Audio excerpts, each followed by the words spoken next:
बायकी वागणाऱ्या पप्पूने Lingala लावला हात. विनोदने लगावली कानाखाली. रागात पप्पूने डोक्यात घातली कुदळ. विनोद मधुकर आचरेकर यांनी सहाय्यक पोलीस उपनिरीक्षक पदावरून गेल्या महिन्यापूर्वीच स्वेच्छेने सेवानिवृत्ती घेतलेली होती. नोकरीच्या शेवटच्या टप्प्यात ते मुंबई येथे होते. त्यांचे मूळ गाव कणकवली जवळील कोळोशी वरचेवाडी हे असून त्यांनी देवगड निपाणी राज्य महामार्गावर एक घर बांधले आहे. त्या घरात गुरुवार दिनांक 28 नोव्हेंबर 2024 रोजी सकाळी 7 वाजण्याच्या सुमारास नग्नावस्थेत त्यांचा मृतदेह मिळून आला. त्यांच्या डोक्यात कुदळ मारल्याने डोक्याला मोठी जखम झाल्याचे दिसत होते. त्यांच्या मृतदेहावर त्यांचाच नातलग सिद्धिविनायक पेडणेकर हा पडून होता. त्यानेच या घटनेची माहिती देवगड पोलिसांना दिली होती. पोलिसांनी घटनास्थळी धाव घेत घटनेची पाहणी करून या घटनेचा तपास सुरू केला.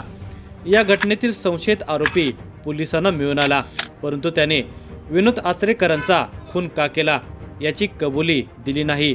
अखेर पोलिसांनी त्याला बोलते केले. अनेक धक्कादायक माहिती उघडकीस आली. सिद्धिविनायक पेडणेकर हा विक्षिप्त स्वभावाचा तरुण असून त्याला नाटकात आणि तमाशात स्त्री भूमिका करण्याची हौस होती. त्यामुळे तो कायम स्त्रियांसारखे बोलत असायचा. त्यांच्यासारखी साडी परिधान करून तसे फोटो काढत मोबाईलवर रील्सही बनवत होता. तो एक हौशी कलाकार असल्याने परिसरातील लोक त्याला चांगले ओळखत होते. त्याचे वडील संजय पेडणेकर आणि विनोद आचरेकर हे दोघेजण नात्याने आत्तेभाव लागत होते. त्यामुळे दोघांचेही एकमेकांच्या घरी येणे जाणे कायम असायचे. त्यातूनच संजय पेडणेकरांचा मुलगा सिद्धिविनायक हा विनोद यांच्या संपर्कात होता. विनोद हे मुंबईहून कोळाशी येथे आले की सिद्धिविनायक हा त्याच्याबरोबरच असायचा. तो आपला नातलगच असल्याने विनोद यांनी त्याला आपल्यापासून कधी अंतर दिले नाही.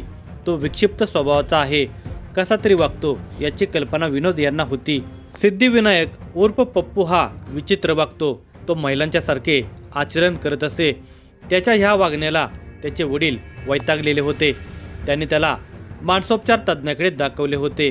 या उपचारानंतर पप्पूच्या वागण्यात व बोलण्यात थोडासा फरक पडला होता, परंतु बऱ्याचदा त्याच्या बायकी वागण्याने अनेक जण बाजूला जात होते. विनोद यांनीही त्याला याबाबत अनेकदा समजावून सांगत, तू असे बायकी वागू नकोस, नाहीतर तुझे लग्न जमणार नाही असे सांगितले होते. तरी तो काही आपले वागणे बोलणे बदलायला तयार नव्हता. त्यातच त्याला रील्स बनवायचे वेड असल्याने तो महिलांच्या वेशभूषेत अनेकदा रील्स बनवत होता. तो बाहेर कुठे फिरताना दिसला की लोक त्याला बाईच समजत होते. मुंबई येथे सहाय्यक पोलीस निरीक्षक पदावरून स्वेच्छानिवृत्ती घेतलेले विनोद आचरेकर हे आठवड्यापूर्वीच मुंबईहून आपल्या मूळ गावी घराची साफसफाई करण्यासाठी म्हणून आले होते.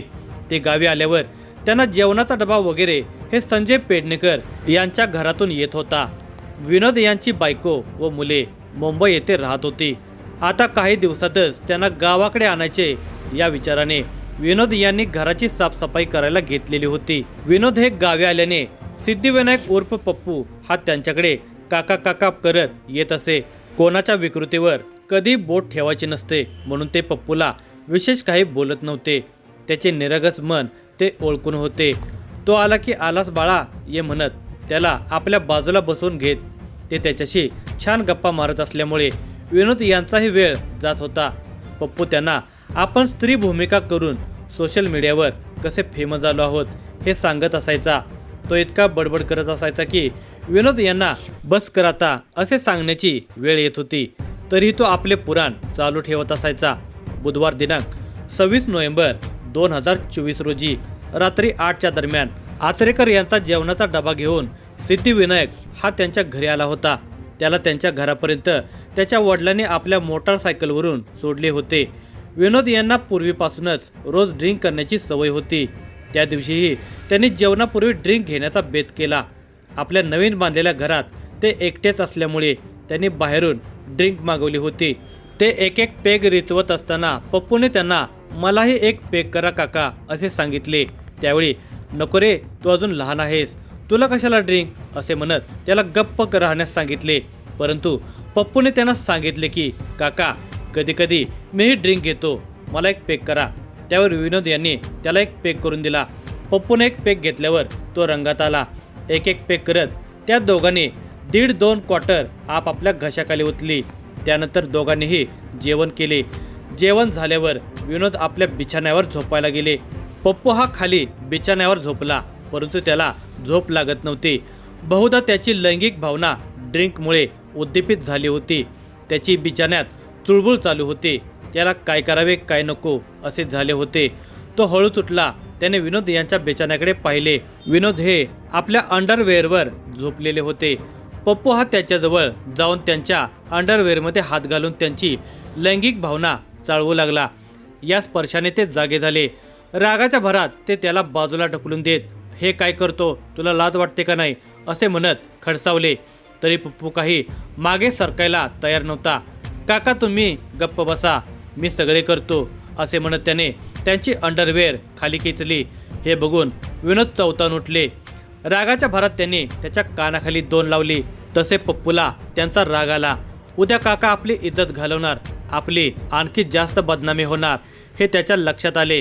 दोघांची झटापट चालू असताना पप्पूने बाजूलाच पडलेली कुदळ घेतली आणि विनोद यांच्या डोक्याच्या मागे जोरात घातल्यामुळे विनोद यांच्या डोक्याच्या मागील बाजूस मोठे भोग पडले. त्यातून मोठ्या प्रमाणात रक्तस्राव होऊन त्यांचा जागीच मृत्यू झाला. त्यावेळी रात्रीचे 12 ते 12:30 वाजले होते. सकाळपर्यंत सिद्धिविनायक उर्फ पप्पू हा त्यांच्या नग्न अंगावर तसाच पडून होता. सकाळी 7 वाजता त्याने 101 नंबर डायल करून या घटनेची माहिती पोलिसांना दिली. तसेच आपले वडील संजय पेडणेकर यांना मोबाईलवर फोन करून काका विनोद आचरेकरांचा खून झाला आहे असे सांगितले.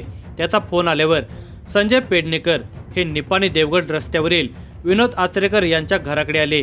तेथे त्यांनी पोलीस पाटील संजय गोरुले यांनाही या घटनेची माहिती दिली. पोलीस पाटील गोरुले हे घटनास्थळी दाखल झाले.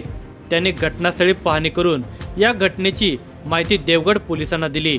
या घटनेची माहिती मिळताच कणकवलीचे DYSP घनश्याम आढाव, पोलीस प्रभारी राजेंद्र पाटील, पोलीस उपनिरीक्षक अनिल हाडाळ, हवालदार किरण मेथे इत्यादी पथक दाखल झाले.